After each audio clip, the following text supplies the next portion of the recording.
La question posée porte sur la façon de diminuer les heures de sommeil et d'améliorer la qualité du sommeil.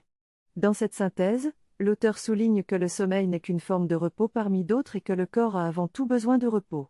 Il explique que le repos peut être obtenu de différentes manières, et que l'essentiel est de réduire la consommation d'énergie tout en maintenant une production constante. En gérant l'équation énergétique de cette manière, on peut se sentir rajeuni. L'auteur souligne également que le repos ne nécessite pas nécessairement le sommeil. On peut se reposer en étant assis ou debout, du moment que le corps se repose et que l'on parvient à un état d'aise. En étant à l'aise, la qualité du sommeil s'améliore naturellement, et le quota de sommeil nécessaire diminue. L'auteur conseille de ne pas chercher à augmenter la qualité du sommeil, mais plutôt à améliorer la qualité de vie dans son ensemble. Si l'on parvient à vivre avec aisance et à faire les choses avec facilité, alors la qualité du sommeil s'améliorera naturellement. Il est souligné que la qualité de vie est liée à la qualité du sommeil, et que les deux aspects sont indissociables.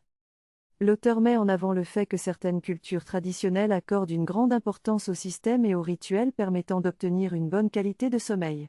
Cependant, avec la modernisation, ces connaissances ont souvent été négligées, ce qui a conduit à une augmentation du stress et de la détresse. En conclusion, plutôt que de se concentrer uniquement sur l'amélioration de la qualité du sommeil, il est recommandé d'améliorer la qualité de vie globale en recherchant l'aisance et le repos dans toutes les activités quotidiennes. En faisant ainsi, le sommeil s'améliorera naturellement, et l'on pourra bénéficier d'un repos suffisant avec moins d'heures de sommeil.